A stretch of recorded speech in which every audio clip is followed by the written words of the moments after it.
The Comedy of Errors by William Shakespeare. Act 5. Scene 1. To this, my honest friend, who but for saying... Cut! Cut! No, no, no! This is the peak of amplitude, doubleness, and repetition. You must edit through the scenic structure and language of the play as if bearing witness to some uncanny agency. Portray farce! Farce was a structure adopted from Plautus, who was the originator of comedies in 200 BC. Plautus wrote the play Menachemi, which featured identical twins, which also influenced Shakespeare to write a play similar to that of Plautus, The Comedy of Errors. Show your anger and depict the discord with Antipholus. Instigate the chaos and the destruction that is near. Give a sense of the real and execute the controversy. What if I took your chain? Wouldn't you feel the need to give me a basting? Show the power imagined in your words. Emphasize on the scandal and the broken oaths with operative words. Come on, Angelo, play with me. Is this your chain? Is this my chain? Is that your chain? Once Dromio and Antipholus of Syracuse exchange harsh words, they draw their swords.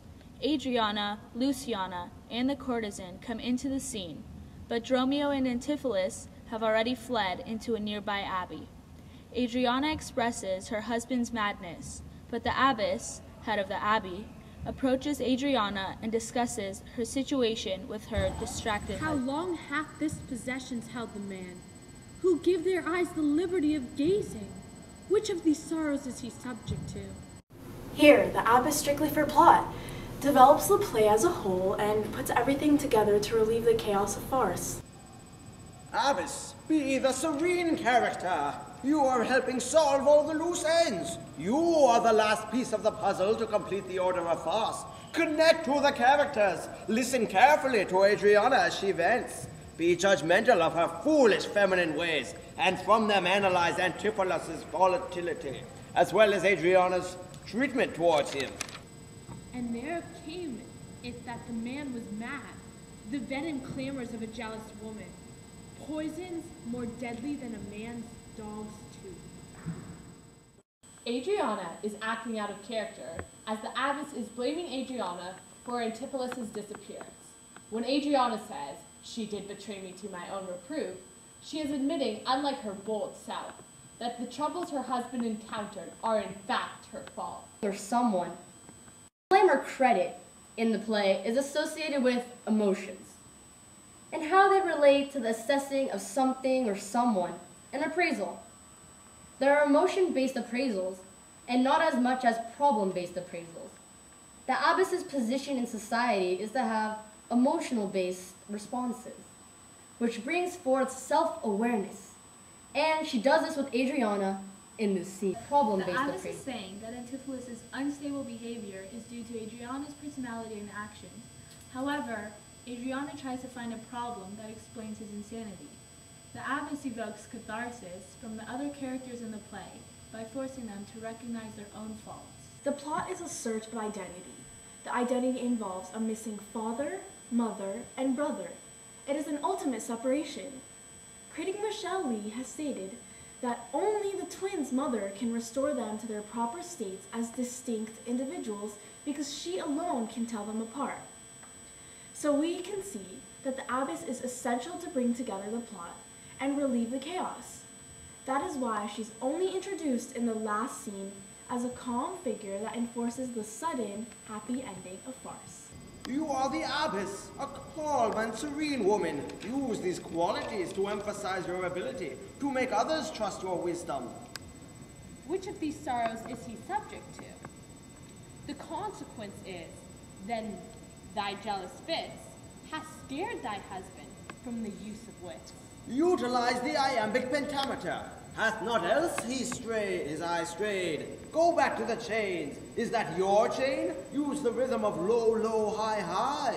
Show your interest in her dilemma. Rhyme the words with a flow. Show the connection with Adriana's fits and wits and emphasize on the rhyming. You are criticizing her for her delusional thoughts about Antipholus, but show how you care at the same time.